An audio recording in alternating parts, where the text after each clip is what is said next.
ஹாய்ங்க, ஒரு குட்டி லஞ்ச் பண்ணோம் பார்த்துடலாமா? சுட சுட பருப்பு குழம்பு, பச்சைப்பயிர் குழம்புங்க.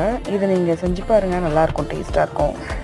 அப்புறம் சுட சுட வெண்டைக்காய் பொரியல்